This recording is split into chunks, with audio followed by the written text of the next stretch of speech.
Dans le podcast précédent, nous avons étudié le comportement des poutres et décrit la méthode de dimensionnement qui leur est associée. Nous allons ici donner 3 exemples qui permettent d'illustrer concrètement cette méthode de dimensionnement. Pour le premier exemple, nous avons choisi quelque chose de très courant. Il s'agit du cas d'un architecte qui doit concevoir un bâtiment de 6 étages abritant les laboratoires d'une compagnie pharmaceutique. La figure à l'écran montre la trame structurale envisagée pour les planchers, qui sont constitués de dalles préfabriquées en béton de 15 cm d'épaisseur, sur lesquelles on dépose un parquet en bois de 4 cm d'épaisseur. Ce plancher repose sur un système bidirectionnel de poutres et de poutrelles. Comme on peut voir à l'écran, l'espacement des poutrelles et constante égal à 2,5 m et tout le bâtiment est construit sur une trame rectangulaire de 7,5 m par 9 m. L'architecte veut comparer 2 options. La première option étant une charpente en acier et la seconde une charpente en bois lamelé collé. Pour y parvenir, on doit donc dimensionner les poutres et les poutrelles pour ces 2 options. La première étape consiste à calculer la charge de plancher. La charge morte inclut le poids des dalles de béton et du parquet en bois qu'on peut trouver au tableau 2.1 des notes de cours, ainsi que des équipements de mécanique qui sont fournis au tableau 2.3 des mêmes notes de cours. Donc, si on regarde pour le béton, le tableau nous donne que la masse volumique du béton est égale à 24 kN par mètre cube, qu'on multiplie par l'épaisseur de nos dalles, 0,15 m, ce qui nous donne une charge uniformément répartie de 3,6 kN par mètre carré. Pour le bois, on a la masse volumique du bois qui est égale à 5,5 kN par mètre cube, fois 0,04 m, l'épaisseur du plancher de bois qui recouvre les dalles de béton, ce qui nous donne une charge uniformément répartie de 0,22 kN par mètre carré. On ajoute à ça les charges de mécanique. Pour un laboratoire, on va estimer que les charges de mécanique vont être approximativement égales à 0,5 kN par mètre carré. Donc, ça nous donne au total une charge morte qui est égale à 3,6 plus 0,22 plus 0,5. Donc, une charge morte de 4,32 kN par mètre carré. Maintenant, si on veut évaluer la charge vive, qui est la charge d'utilisation du plancher définie par le Code national du bâtiment, on va consulter le tableau 4. Et au tableau 4, pour des laboratoires, on va trouver que la charge vive est égale à 3,6 kN par mètre carré. Ce qui nous amène à calculer la charge totale majorée, WF, qui va être égale à ce qu'on a ici à l'écran. Donc, WF est égal à 1,25 fois WD plus 1,5 fois WL.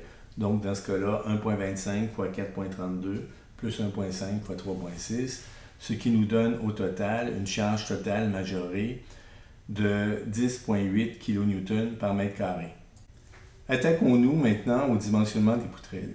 Une poutrelle type fait 9 mètres de portée et supporte une largeur tributaire de plancher de 2,5 m, comme c'est illustré en haut au centre de l'écran. La charge uniformément répartie de 10,8 kN par mètre carré peut donc être convertie en charge linéaire. On obtient alors WF est égal à 10,8 kN par mètre carré fois 2,5 m la largeur tributaire, ce qui va nous donner une charge linéaire de 27 kN par mètre. C'est ce qu'on a illustré en haut à droite de l'écran. Pour trouver les efforts maximaux à l'intérieur de la poutrelle, on choisit les diagrammes de moment qui correspondent à ce cas de charge-là, c'est-à-dire une charge uniformément répartie sur une poutre simplement appuyée. On retrouve ces diagrammes-là dans les notes de cours. Donc, on a reproduit en bas, ici à droite de l'écran, les diagrammes d'efforts internes pour ce cas de charge. On trouve alors que le moment maximum MF est égal à WFL au carré sur 8, donc c'est égal à 27 kN par mètre, fois 9 mètres au carré divisé par 8, ce qui nous donne un moment de flexion de 273 kN/m. Et l'effort tranchant maximal, VF, va être égal à WFL sur 2, donc c'est égal à 27 kN par mètre fois 9 mètres divisé par 2. Ça va nous donner un effort tranchant maximal de 121,5 kN. Pour choisir un profil en acier, on va consulter le tableau 1 du document qui donne les profilés standards disponibles au Canada. Donc, en consultant le tableau ici qui est reproduit à l'écran, on va partir du bas et on va remonter dans le tableau, dans la colonne de MR, jusqu'à ce qu'on trouve un profilé, donc la valeur de MR est supérieure ou égale à la valeur de MF, qui est égale à 273 kN/m. Donc, avec ce tableau-là, on va choisir le profilé W410 par 46. Pour ce profilé, on a une valeur de MR qui est égale à 275 kN, donc c'est supérieur à MF. On a une valeur de VR qui est égale à 578 kN, qui est aussi supérieure à la valeur de VF qui était égale à 121,5 kN. Et finalement, le tableau nous indique que le moment d'inertie de ce profilé est égal à 156 × 10 à la 6 mm². Il nous reste maintenant à vérifier si le profilé qu'on a choisi est suffisamment rigide pour limiter les déformations en deçà de valeurs acceptables. Donc pour ce faire, la première étape va être de calculer la flèche admissible qui est définie par le Code national du bâtiment, tel que décrit au tableau 2.9 des notes de cours. Donc pour des conditions courantes d'utilisation, c'est-à-dire un plancher qui ne supporte pas de cloison sensible aux déformations, on présume que c'est le cas dans des laboratoires pharmaceutiques où on a des espaces à air ouvert, on va trouver que la flèche admissible est égale à L sur 240 où L est égale à la portée de la poutrelle, c'est-à-dire 9000 mm, divisé par 240, ce qui m'a donné une flèche admissible de 37,5 mm. Pour trouver la flèche maximale, on va prendre la valeur qui est donnée sur les diagrammes d'effort interne qui sont fournis dans les notes de cours. Donc, pour le cas qu'on a ici, le cas classique où on a une poutre simplement appuyée qui supporte une charge uniformément répartie, on trouve à la figure précédente que la flèche maximale est égale à 5WL fois L exposant 4 divisé par 384 EI. Donc, on a besoin de connaître la charge vive non majorée, WL. Cette charge vive-là est égale à 3,6 kN par mètre carré, c'est-à-dire la charge d'utilisation pour un laboratoire, tel que défini par le CNB, fois la largeur tributaire de la poutrelle, fois 2,5 m, ce qui nous donne une charge vive non majorée de 9 kN par mètre. Pour calculer la déformation maximale de notre poutrelle, on doit faire attention aux unités. Donc, ce que je recommande fortement pour être sûr de ne pas se tromper dans nos unités, comme on sait que 1 MPa, c'est égal à 1 Newton par millimètre carré, dans les calculs de flèche, on va toujours rentrer les charges en Newton, les contraintes en MPa et les distances en millimètres. Comme ça, on va être sûr que nos unités fonctionnent. Sinon, c'est facile de se tromper et obtenir des résultats qui sont par exemple 1000 fois trop élevés ou 1000 fois plus petits si nos unités ne sont pas cohérentes. Donc, selon ce principe-là, si je calcule ma flèche, je saurai que ma flèche va être égale à 5 fois la charge WL. WL, c'est égal à 9 kN par mètre, mais je veux ramener ça, je veux l'exprimer en newton par millimètre. Donc, pour amener les kilonewtons en newton, je vais multiplier par 1000. Et pour amener les mètres en millimètres, je vais diviser par 1000. Donc, je vais prendre 9 kilonewtons par mètre, multiplié par 1000, divisé par 1000, ce qui va me donner 9 newtons par millimètre. Je multiplie ça par la portée exposant 4. Donc, la portée est égale à 9000 mm exposant 4. Je divise ça par 384. Je divise ça par le module élastique de l'acier. Si on regarde dans les tableaux, dans les notes de cours, l'acier a un module élastique de 200 GPa. Donc, je vais ramener ça en MPa. 200 GPa, c'est égal à 200 000 MPa. Et je sais qu'un MPa, c'est un newton par millimètre carré. Donc, le module élastique de l'acier est égal à 200 000 newtons par millimètre carré. Et enfin, je divise par le moment d'inertie de mon profilé qu'on a trouvé au tableau précédent, qui est égal à 156 fois 10 à la 6 mm². Donc, dans ce cas-là, le résultat que j'obtiens est exprimé en millimètres et par calcul, je vais trouver que la flèche maximale est égale à 24,6 mm. Cette valeur-là est inférieure à la flèche admissible, qui est égale à 37,5 mm, comme j'ai déterminé en haut de la page ici. Donc, ce qui confirme que le choix de profilé est approprié. Donc, le profilé que j'ai choisi est adéquat pour cette poutrelle-là. Si on préfère utiliser un profilé en bois lamelé collé plutôt qu'un profilé en acier, nous allons alors utiliser le tableau 8 du document consacré à la sélection des profilés standards disponibles au Canada pour faire le choix de ce profilé. Contrairement à l'acier, Ce tableau ne nous donne pas directement le profilé optimal et on doit alors comparer diverses options. Pour notre exemple ici, nous avons considéré 4 différents profilés qui satisfont les critères de résistance, c'est-à-dire le profilé de 130 par 912 mm, celui de 175 par 684 mm, celui de 215 par 608 mm et celui de 265 par 532 mm. Pour illustrer l'utilisation des tableaux, nous avons reproduit ici à droite un exemple de tableau pour les profilés de 265 mm de largeur. Et dans ce tableau-là, on va partir du haut du tableau, on va descendre jusqu'à ce qu'on atteigne une ligne pour laquelle la valeur de MR est supérieure ou égale à la valeur de MF et la valeur de VR est supérieure ou égale à la valeur de VF. Dans ce cas-là, on a choisi le profilé 265 par 532 pour lequel on a une valeur de MR qui est égale à 288 kN/m, ce qui est supérieur à 273 kN/m, la valeur de VF. Et on a une valeur de VR qui est égale à 148 kN, ce qui est aussi supérieur à la valeur de VF qui est égale à 121,5 kN. Le tableau nous donne également l'aire de la section de bois. Donc, pour ce profilé de 200,65 par 532 mm, on a une aire de section de 140 940 mm². On constate que pour tous ces profilés, le choix du profilé a été gouverné par l'effort tranchant. Dans tous les cas, c'est l'effort tranchant qui est l'élément le plus contraignant dans le choix du profilé. Mais on constate aussi que plus le profilé est haut et étroit, plus le moment résistant est élevé.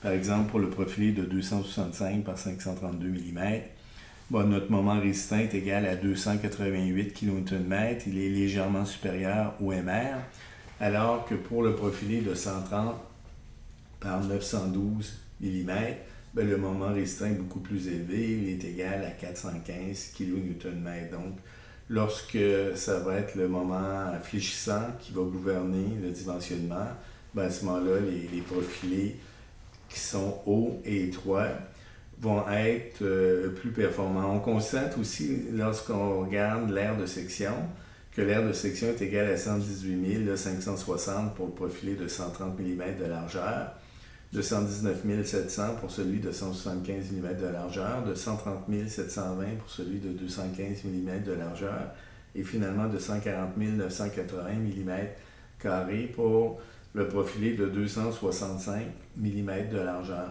Donc, on s'aperçoit aussi que généralement, les profilés qui sont étroits et plus hauts vont généralement être les profilés qui vont avoir la plus faible aire de section, donc qui vont utiliser le moins de bois. Donc, dans la très grande majorité des cas, lorsqu'on veut vouloir choisir des poutres en lamelé collé, les profilés qui sont hauts et étroits vont être plus économiques que les profilés qui sont larges mais relativement peu hauts parce qu'ils vont utiliser moins de bois. Par souci d'économie, on devrait donc en principe utiliser le profilé de 130 par 912 mm parce que c'est le profilé qui utilise le moins de bois. Par contre, ce choix implique que les planchers vont faire environ 1 mètre d'épaisseur, ce qui serait tout à fait acceptable pour un bâtiment d'un seul étage, mais ce qui, dans le cas d'un bâtiment de 6 étages, comme on a ici, peut poser des problèmes de diverses natures. Donc, généralement, sur un bâtiment comme ça, on va préférer limiter l'épaisseur des planchers pour diverses raisons. Dans ces conditions, on choisirait par exemple un profilé de 215 par 608 mm, ce qui nous semble un choix plus approprié parce que ça limite l'épaisseur des planchers à environ 600 mm, ce qui nous semble une valeur plus raisonnable. Tous les profilés qu'on a sélectionnés précédemment seraient acceptables et en fait le choix final du profilé est une décision qui est laissée à la discrétion de l'architecte selon les différentes contraintes avec lesquelles il doit composer. Mais donc pour les besoins de l'exemple, on considère que 215 par 608 mm nous apparaît le choix le plus raisonnable, parce que comme je le mentionnais, ça nous donne une épaisseur de plancher qui est correcte. Donc, il nous reste maintenant à vérifier les déformations de la poutre pour s'assurer que la flèche maximale ne dépasse pas la flèche admissible. Donc, on doit calculer le moment d'inertie de la section. Pour une section rectangulaire, on a vu dans les notes de cours que le moment d'inertie est donné par BH³ sur 12. Donc, dans ce cas-là, on a 215 mm fois 608 mm au cube divisé par 12, qui nous donne un moment d'inertie de 4027 fois 10 à la 6 mm4. La flèche maximale est donnée par 5WL4 sur 384i. Donc, on a 5 fois WL qui est égal à 9 Newton par millimètre. On l'a calculé précédemment.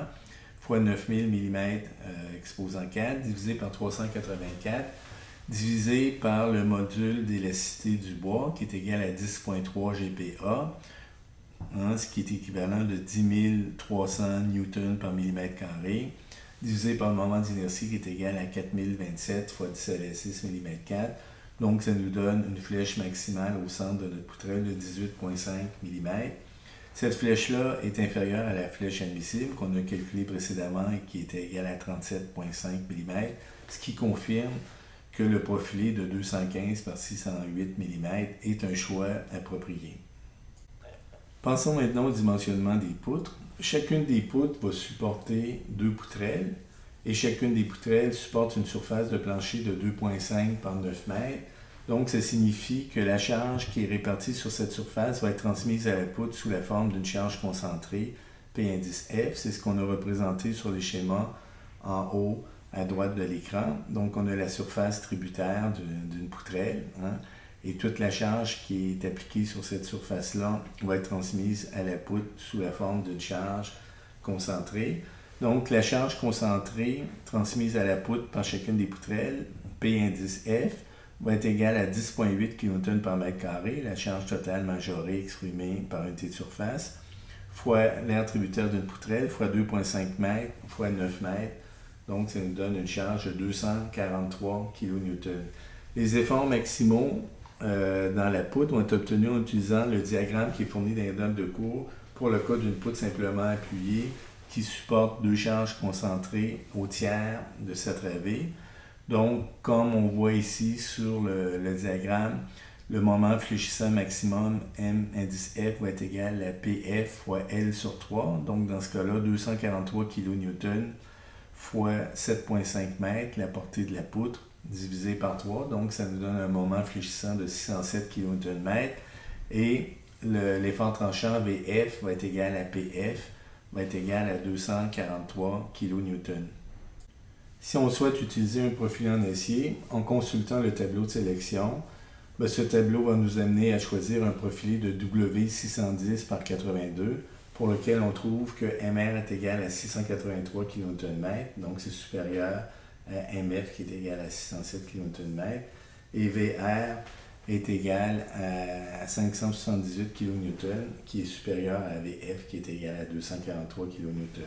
Dans ce cas-là, le moment d'inertie du profilé est égal à 560 fois 10 à la 6 mm4, comme nous l'indique là, le tableau de sélection. Vérifions maintenant si la flèche maximale est acceptable. Donc, on va tout d'abord calculer la flèche admissible, qui va être égale à L sur 240. Dans ce cas-là, la portée de la poutre est égale à 7500 mm, divisé par 240. Ça nous donne une flèche admissible de 31,2 mm. La charge vive non majorée est égale à 3,6 kN par mètre carré, fois l'aire tributaire d'une poutrelle, donc fois 2,5 mètres, fois 9 mètres, qui va nous donner 81 kN.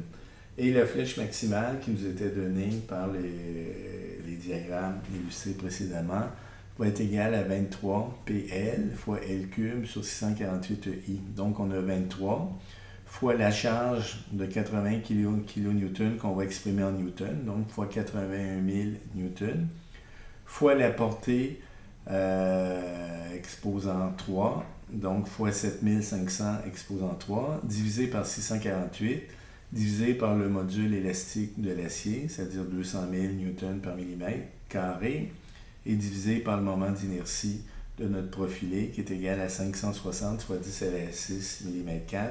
Donc, tout ça va nous donner une flèche maximale de 10,8 mm.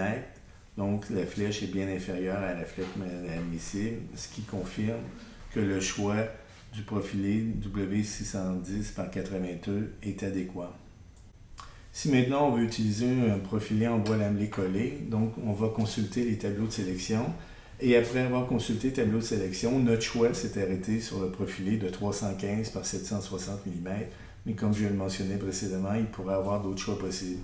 Donc pour se profiler, on a une valeur de MR qui est égale à 698 kN/m, qui est supérieure à 607 kN/m, la valeur de MF. On a un VR qui est égal à 250 kN, qui est supérieur à la valeur de VF qui est égale à 243 kN. Et l'aire de section du profilé est égal à 239 400 mm².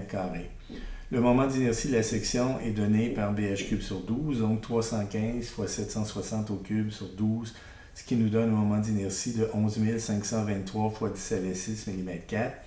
Et la flèche maximale est donnée par l'expression 23 PL fois L³ sur 648 EI, donc 23 fois 81 000 N fois 7500 mm³, divisé par 648, divisé par 10 300 N par mm², et divisé par 611 523 fois 10 à la 6 mm². On obtient alors une flèche de 10,2 mm², et comme cette flèche est inférieure à la flèche admissible qui est égale à 31,2 mm, on confirme que le choix du profilé qu'on a fait est approprié.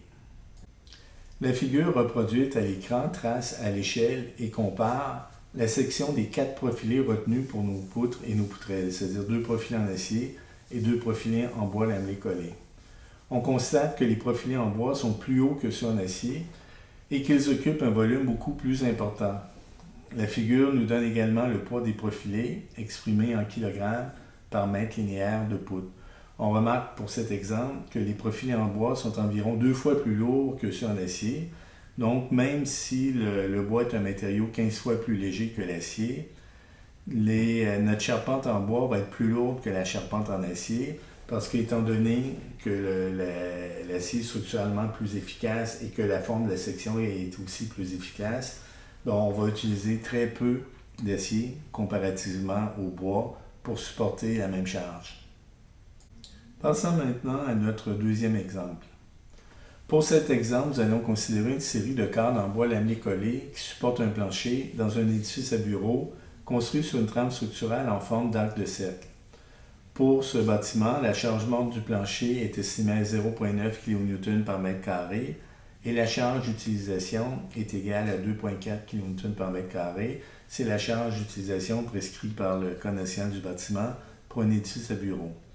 Donc, on veut savoir quelle devrait être la dimension des poutres en bois lamelé collé. L'illustration à l'écran montre que les poutres font 7 mètres de portée et que leur largeur tributaire va varier de 2,4 mètres à une de leur extrémité jusqu'à 4,2 mètres à l'autre extrémité. La première étape consiste à calculer la charge totale majorée qui est supportée par la poutre. Donc, on a que la charge totale majorée est égale à 1,25 fois la charge morte plus 1,5 fois la charge vive. Ça nous donne 1,25 fois 0,9 kN par mètre carré plus 1,5 fois 2,4 kN par mètre carré. Donc, la charge totale majorée uniformément répartie sur le plancher est égale à 4,7 kN par mètre carré de plancher. La largeur tributaire de la poutre, comme on l'a mentionné, varie de 2,4 à 4,2 mètres. Elle varie linéairement entre ces deux extrémités, ce qui fait en sorte que la charge totale majorée linéaire minimale va être égale à 4,7 kN par mètre carré fois 2,4 mètres. Donc, ça nous donne 11,3 kN par mètre. Et la valeur maximale de la charge linéaire va être égale à 4,7 kN par mètre carré fois 4,2 mètres. Donc, ça nous donne une charge de 19,7 kN/m. On a représenté en bas à gauche de l'écran schématiquement la poutre ainsi que la charge qu'elle supporte. Donc, on a une poutre de 7 mètres de portée qui supporte une charge triangulaire qui varie entre 11,3 et 19,7 kN/m. Selon le principe de superposition des charges, on peut diviser ça en deux composantes. On peut dire que ce cas de charge-là est équivalent à une poutre simplement appuyée qui supporterait une charge uniformément répartie de 11,3 kN/m, plus une poutre simplement appuyée qui supporterait une charge triangulaire avec une charge qui varie de 0 à 8,4 kN/m. Donc, pour trouver les efforts internes maximaux, on va additionner les deux composantes, celle de la charge répartie et de la charge triangulaire. Dans le cas du moment fléchissant MF, ça va nous donner WL au carré sur 8 pour la charge uniformément répartie, plus WL au carré sur 15,6 pour la charge triangulaire. Donc, on obtient 11,3 fois 7 au carré sur 8, plus 8,4 fois 7 au carré sur 15,6 pour un moment maximum NF de 95,6 kN/m. Pour l'effort tranchant, on va avoir que VF est égal à WL sur 2 pour la charge répartie, plus WL sur 3 pour la charge triangulaire. Donc, on a 11,3 fois 7 sur 2, plus 8,4 fois 7 sur 3, ce qui nous donne un VF égal à 59,2 kN. En consultant les tableaux de sélection des poutres en bois lamelé collé, on va choisir un profilé de 130 par 456 mm pour lequel on trouve que MR est égal à 104 kN/m, donc c'est supérieur à MF, et VR est égal à 62 kN, qui est aussi supérieur à VF. On doit maintenant vérifier que la flèche maximale de la poutre n'excède pas la flèche admissible imposée par le CNB. Pour cet exemple, l'architecte prévoit installer des parois de verre pour délimiter les espaces de bureau. Pour limiter la propagation du bruit, ces parois vont du plancher au plafond et sont donc sensibles aux déformations verticales. Selon le tableau 2.9, la déformation admissible est alors égale à L sur 360, c'est-à-dire 7000 mm divisé par 360 ou 19,4 mm. La charge vive non majorée est égale, dans le cas de la charge minimale, à 2,4 kN par mètre carré fois la largeur tributaire de 2,4 mètres qui nous donne une charge linéaire de 5,8 kN par mètre. Et dans le cas de la charge maximale, on a 2,4 kN par mètre carré fois la largeur tributaire qui est égale à 4,2 mètres pour une charge totale linéaire de 10,1 kN par mètre. Cette charge-là peut être décomposée comme c'est illustré ici à l'écran. Donc, on a une charge uniformément répartie sur toute la longueur de la poutre de 5,8 kN par mètre, plus une charge triangulaire qui varie de 0 jusqu'à un maximum de 4,3 kN par mètre. La flèche maximale est donnée par l'addition de la flèche causée par la charge répartie et de la flèche causée par la charge triangulaire.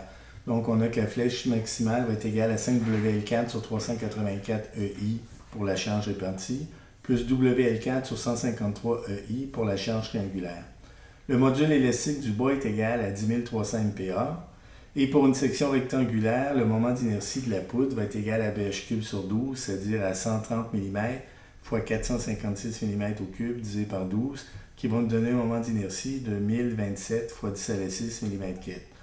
Donc, si on calcule la charge maximale, cette charge-là va être égale à 5 fois 5,8 N par millimètre fois 7000 mm exposant 4, divisé par 384, divisé par 10 300 N par millimètre carré, divisé par 1027 fois 10 à la 6 mm4 pour la charge uniformément répartie, auquel on va rajouter 4,3 N par millimètre fois 7000 mm exposant 4, divisé par 153, divisé par 10 300 N par millimètre carré, divisé par 1027, c'est-à-dire fois 10 à la 6 mm4 pour la charge triangulaire. Donc, ça va nous donner au total une flèche maximale qui va être égale à 23,5 mm.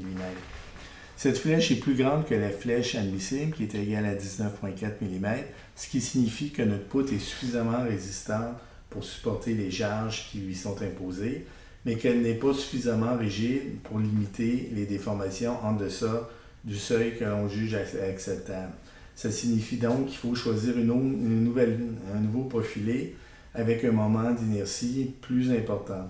Le moment d'inertie requis, dans ce cas-là, est égal au moment d'inertie du profilé qu'on a sélectionné précédemment, multiplié par le ratio entre la flèche maximale et la flèche admissible. Donc, c'est égal à 1027 fois 10 à la 6 mm4, le moment d'inertie du profilé qu'on a sélectionné, fois 23,5 mm, la flèche maximale, divisé par 19,4 mm, la flèche admissible. Ce calcul-là nous donne un moment d'inertie requis de 1244 fois 10 à la 6 mm4. On peut maintenant calculer la hauteur minimale de la poutre. On sait que I est égal à BH³ sur 12 et on veut que ce soit plus grand ou égal à I requis.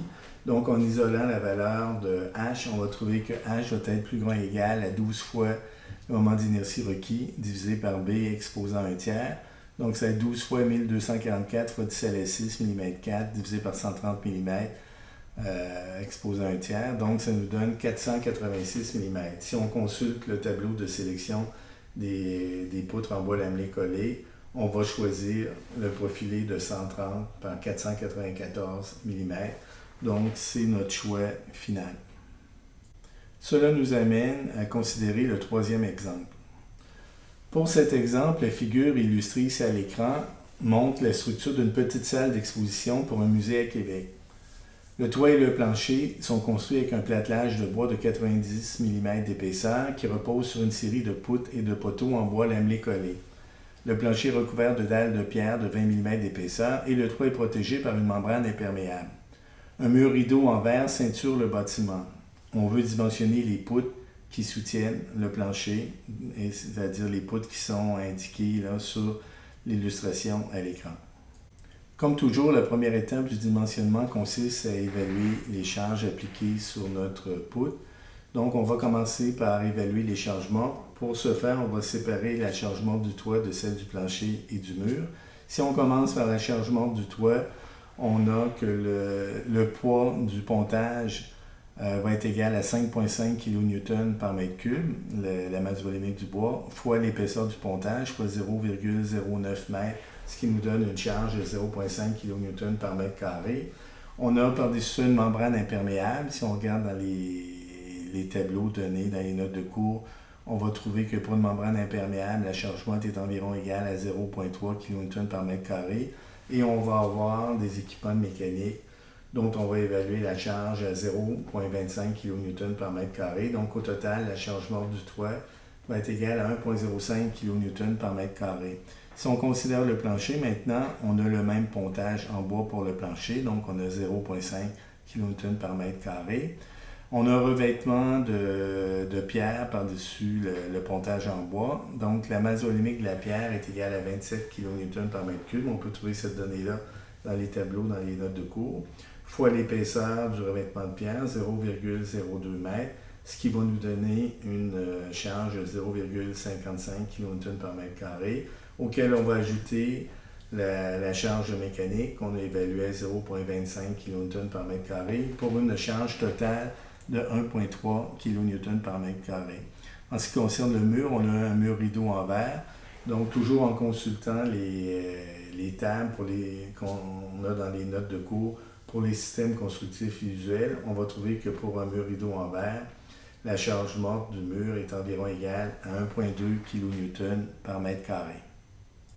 Maintenant, pour estimer les charges vives, d'abord, si on considère le toit, le Code national du bâtiment nous donne une charge de neige de 3,8 kN par mètre carré à Québec. En ce qui concerne le plancher, la charge d'utilisation dans le cas d'un musée, en consultant les tables toujours données dans les notes de cours, est égale à 4,8 kN par mètre carré. La figure reproduite en haut de l'écran montre le cas de charge qui s'applique sur notre poutre qu'on veut dimensionner.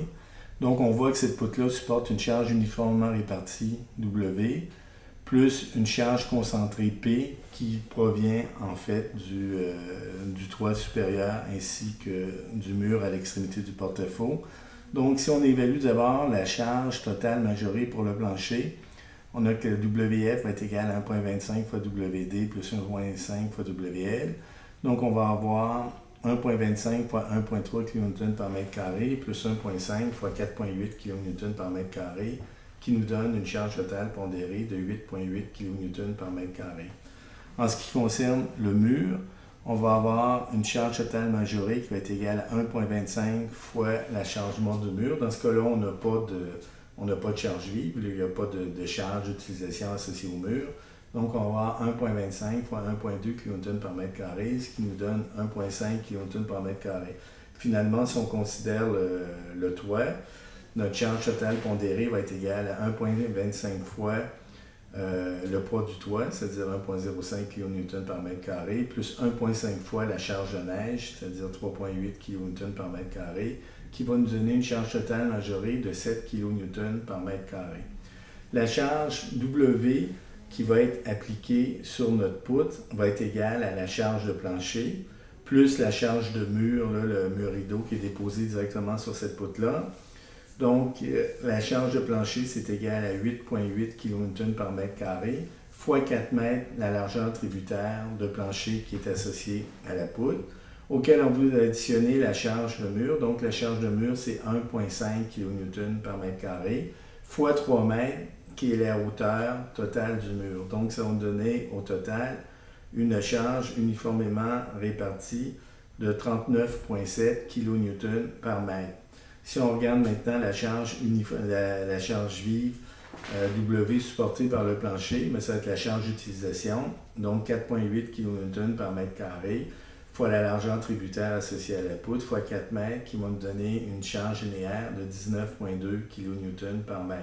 Si on considère maintenant la charge concentrée à l'extrémité du porte-à-faux, à droite de la poutre, la charge qui va être transmise à la poutre va être égale à la sommation de la charge du toit, le poids du toit, plus la charge du mur, le mur qui est perpendiculaire à l'extrémité du porte-à-faux.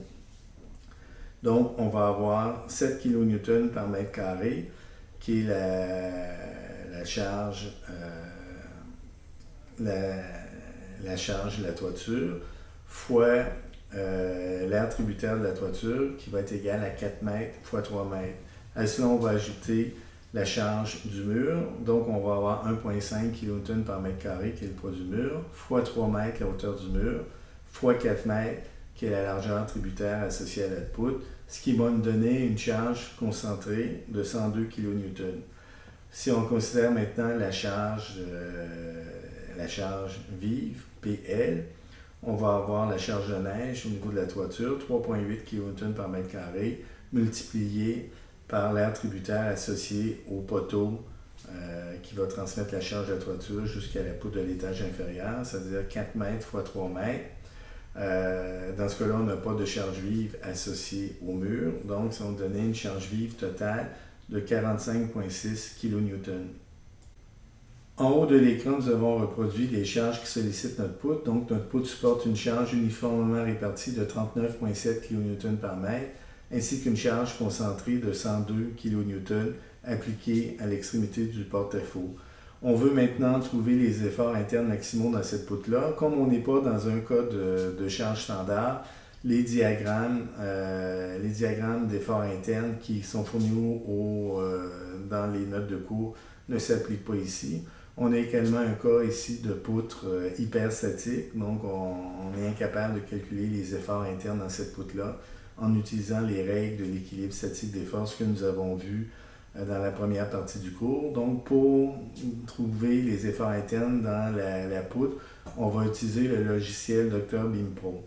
Donc, vous avez ici à l'écran le diagramme d'effort tranchant V ainsi que le diagramme de moment M qui ont été obtenus en utilisant le logiciel Dr. BIMPRO. On constate que pour ce cas de charge, l'effort tranchant maximal est égal à 340 kN et il est situé juste à gauche de l'appui droit de la poutre, alors que le moment fléchissant maximum est égal à 1326 kN/m et il est situé au-dessus de l'appui situé à droite de la poutre. Pour choisir un profilé, on va consulter les tableaux de sélection des poutres en bois lamelé collé. Et notre choix va s'arrêter sur un profilé de 265 x 1254 mm. C'est ce qu'on a reproduit ici dans le tableau, là, dans l'encadré rouge du tableau. Donc, pour ce profilé-là, l'effort tranchant résistant VR va être égal à 349 kN, ce qui est supérieur à VF qui est égal à 340 kN, et le moment résistant MR va être égal à 1599 kN/m, ce qui est également supérieur au moment MF qui est égal à 1326 kN/m. On remarque que dans ce cas précis, le dimensionnement est encore gouverné par l'effort tranchant. On peut trouver les propriétés géométriques de la poutre. L'aire de section est donnée directement dans le tableau, est égal à 332 310 mm² et on peut calculer le moment d'inertie du profilé qui est égal à BD cube sur 12, donc c'est égal à 265 fois 1254 au cube divisé par 12, donc ça nous donne un moment d'inertie de 43,5 fois 10 à la 9 mm². Maintenant que le profilé est connu, on pourrait retourner dans le logiciel Dr. BIMPRO et rentrer les propriétés géométriques de notre profilé, c'est-à-dire le moment d'inertie qu'on vient de calculer. et refaire l'analyse en utilisant à ce moment-là la charge vive non majorée. Dans ce cas-là, on va avoir deux charges. On va avoir une charge uniformément répartie WL de 19,2 kN par mètre et on va avoir une charge concentrée PL à l'extrémité du porte-à-faux qui est égale à 45,6 kN. Si on rentre ces valeurs-là dans le logiciel Dr. Bing Pro, le logiciel va nous tracer le profil de déformation. Donc, on a reproduit ici à l'écran le profil de déformation tel que calculé par le logiciel. On s'aperçoit que dans la travée gauche de la poutre, la déformation est très faible, elle est seulement de 1,8 mm. Dans la travée centrale, la déformation est à peine supérieure, elle est égale à 2,7 mm. Dans ce cas-là, on constate que la poutre se soulève. Et la déformation maximale est située à l'extrémité du porte-à-faux et elle est égale à 24,3 mm. Donc, elle est beaucoup plus importante que les déformations dans les deux travées de gauche. Si on calcule la flèche admissible, la flèche admissible définie par CNB va être égale à L sur 240, donc 6000 mm divisé par 240, la portée du porte-à-faux, ce qui nous donne une flèche admissible de 25 mm. Dans ce cas-là, notre flèche maximale est légèrement en dessous de la flèche admissible.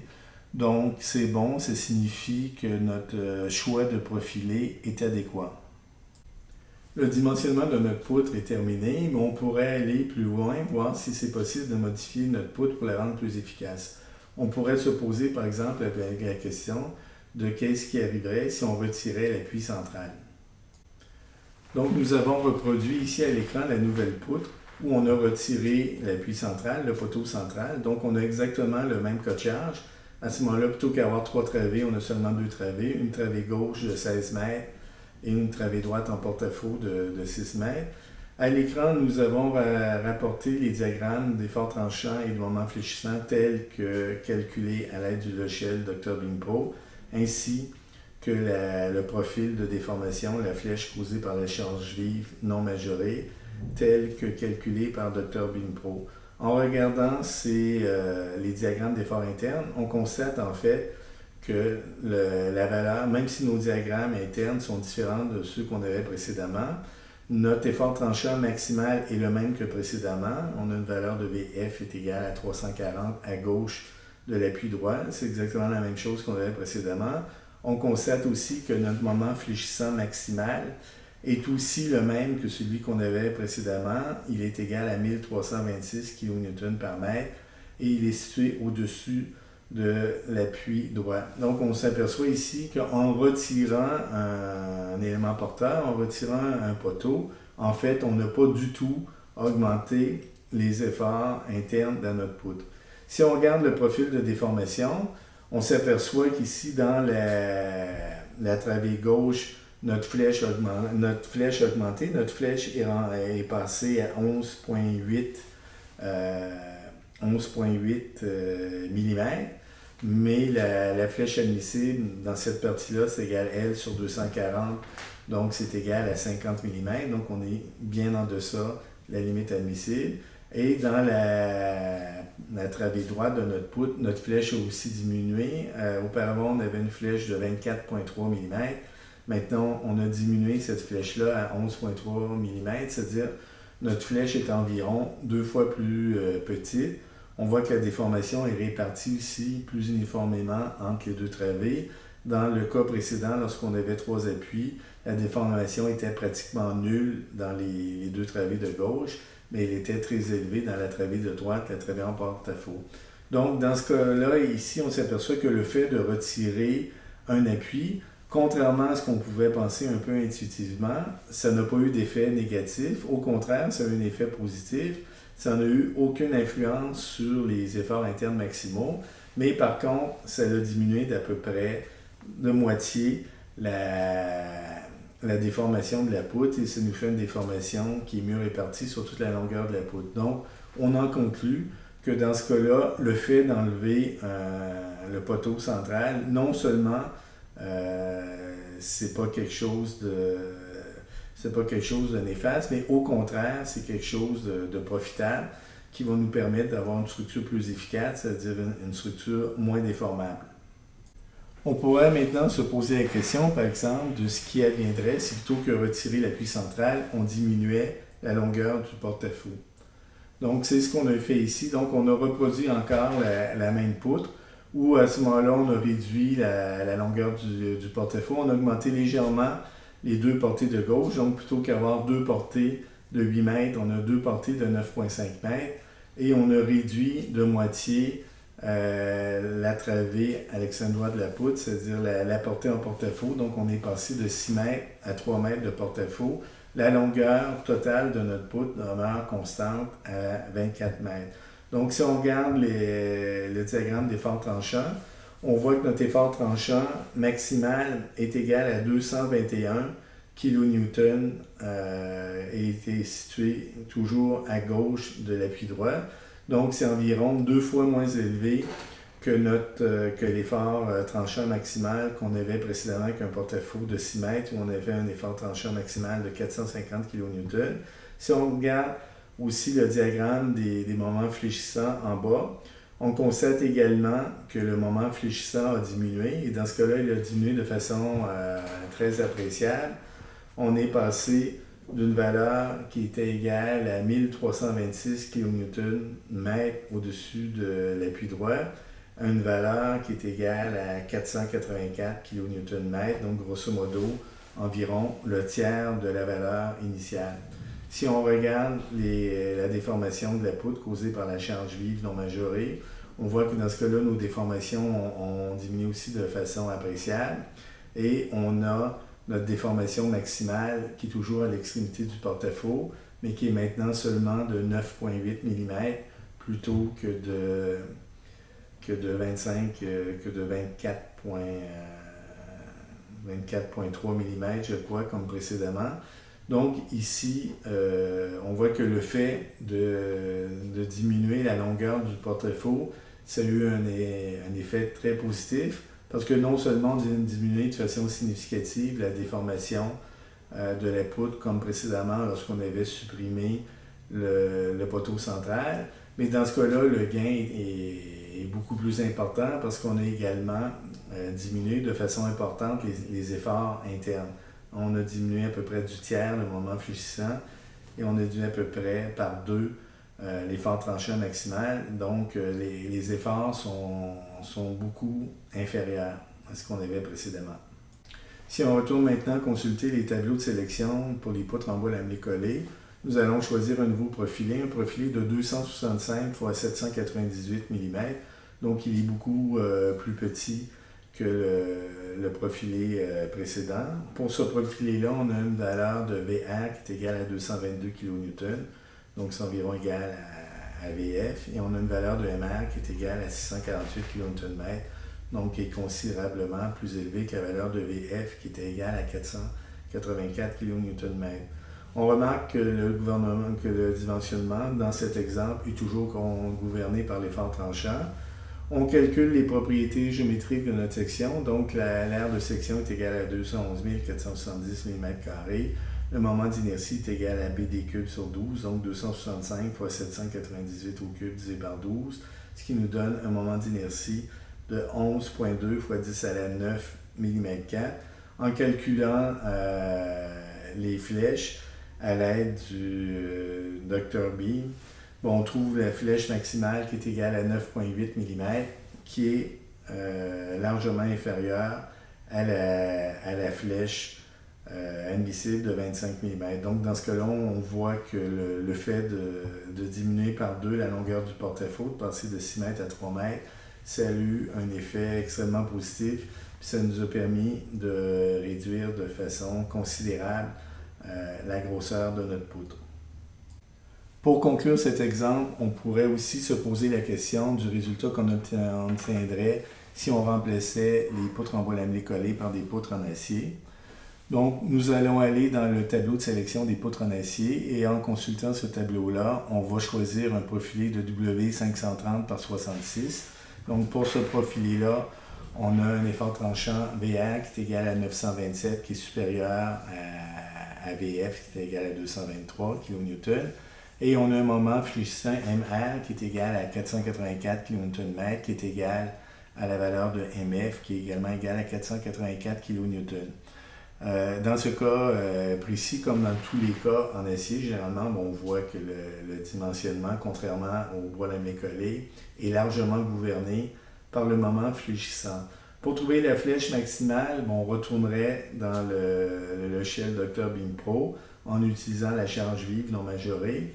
Et à ce moment-là, il faudrait rentrer les propriétés géométriques de notre profilé. Donc, dans Dr. Beam Pro, on peut y rentrer une section en acier directement. Il y a déjà un catalogue de profilés qui est disponible dans le logiciel. Donc, si vous regardez à droite, dans la colonne de droite complètement du tableau de sélection, on a la désignation du profilé dans le système impérial.